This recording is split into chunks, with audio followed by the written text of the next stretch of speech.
I don't think, I think it would be pretty hard pressed for me to believe that I couldn't probably beat up my entire family at once. That would include all the females. Like, I'm pretty sure I would put my money, all my money on myself, and normally, I play the odds, man. I'm pretty fucking like real. Like, if I feel like I'm gonna get beat, I won't take the fight. I'm not gonna, like, if I'm gonna go into the fight, if I'm gonna get beat up, I might as well put my money on the other team, because hey, at least if I get my ass whooped, I get the money at the end, baby. But in this case, I'm pretty sure I pretty much beat the shit out of everybody, because the big bad wolf Brad, I just blast him out right away, bam. I'm like, see, there you go. Now you shut up finally. I don't have to listen to you anymore. Talk shit. This guy who talks shit about me all the time. My friends, I had 5, 6, 7, 8 different friends that worked for me or with me at my dad's company. It was a rent-to-own company. I did everything. I mean, I was lifting couches with like one finger. I was like spinning them on like a top. I was like, wah. I'd be like, yeah. And see, my dad, this is how he rolls. He's like, we got these big vans, right? They're like the single crew or whatever, double crews, whatever. They look like Hutterite vans or whatever. That's what they look like to me anyway. Looks like you're riding around with shotguns and freaking and gowns and shit, like nuns. That's what you look like. But that's when we were rolling around. And I couldn't figure it out because, man, I tell you, I used to get looks, man. Girls, I'm in this gray big bang. And the only reason I didn't mind driving is because our license plates, like, they were county plates, meaning this had to be a work vehicle. Like, this was not me just cruising over the strip in my van, like, bow, bow, bow, like, just got some kickers in the back. I'm like, yeah, check it out. And I got just like 210s and like, I got like all that room. I'm like, man, I don't want people seeing that. But really, this is our work van for delivering furniture. And it's not very clean. Well, and say, well, why didn't you clean it out? Well, I did. But, when you kind of use it for everything, like my dad would use it for like hunting, and then like fishing, and then like yard work, and then we'd use it for furniture to deliver to people. And then I wonder why, like, life sucked. And then my dad thought it'd be a better idea to just bust out the back window instead of fixing the door handles or getting a new vehicle, or asking my grandpa for a tiny portion of his millions of dollars or whatever ungodly amount of money he has, or my uncle who has ungodly amounts of money, my aunts who have ungodly amounts of money that make you want to puke. Because if you looked at how I lived, and if you allow me to keep telling my story, if you people like my stuff, you like what I say, and I'm not really making you go astray, and I'm making sense, that I want to find peace and serenity. I want to be content. I want someone to help me with the GoFundMe page. Can someone help me with that thing? Like, I just want, like, can I get $25 fucking dollars for damn, like, some freaking fries and a burger or something? Like, maybe freaking, I don't know, a really cheap hooker? I don't even know. Like, maybe make a phone call next door or something. Like, just make the call and be like, man, be like, I call the hooker because I will call my phone right here. No, hell no. So, hell yeah, $25, baby. I'm my GoFundMe page. I need a $25 GoFundMe page. Oh, and I take that back. $25, that's not going to cut it. I'm going to need a camera and a computer because I am going to log all the hours of me that I missed when I was talking and talking and talking.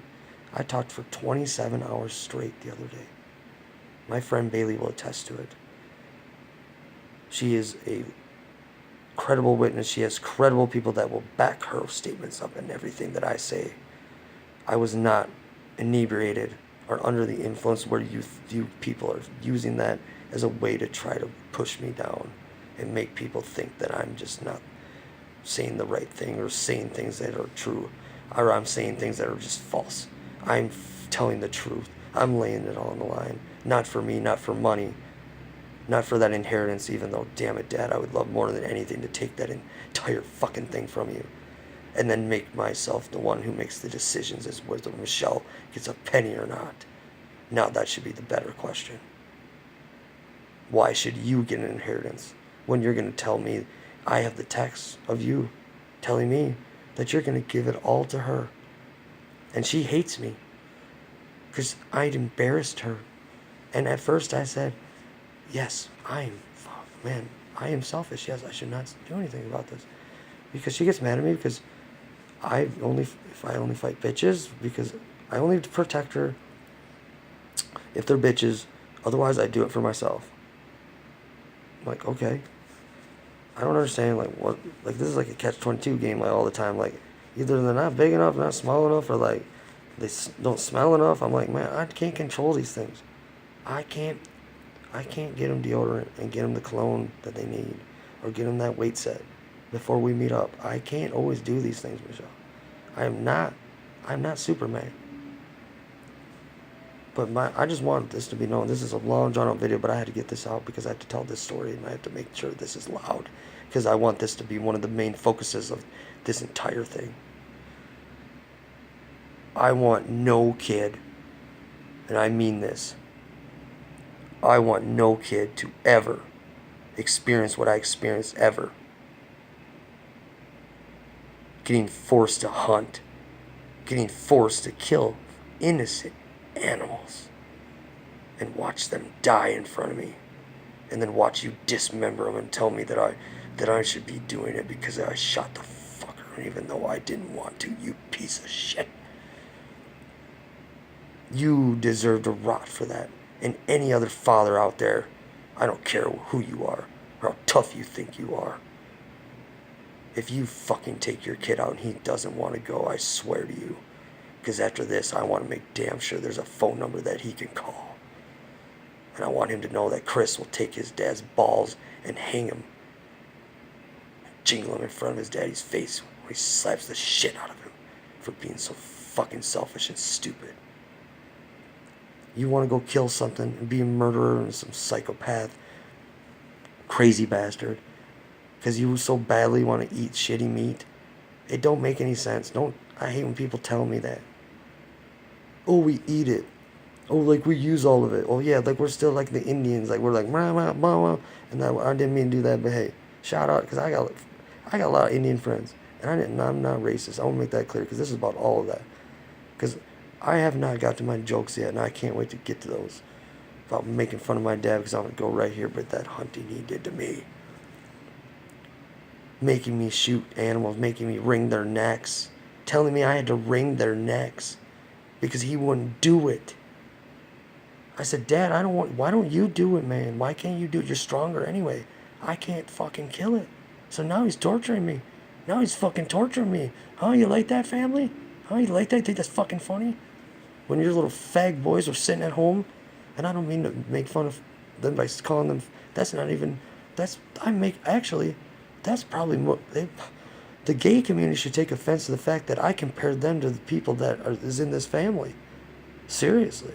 Like, big time. Like, I should be, like, sorry about that. So both ways, I really screwed you guys up on that. I'm sorry. But he made me fucking fillet him. He made me made me fish. Oh yeah, because I love to fish. I didn't even like sticking my hands in a damn pumpkin. Man, I can't even touch that goopy crap in a pumpkin. And then you want me to touch a fish, man?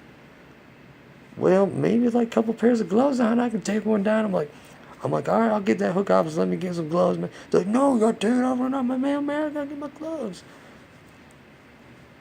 I got jokes, but right now I'm just still kind of sad. It's hard for me to really get into my jokes that I really like I want to. I'm gonna talk about that hunting. So I want all the animal community, the dog lovers. He's a crappy ass.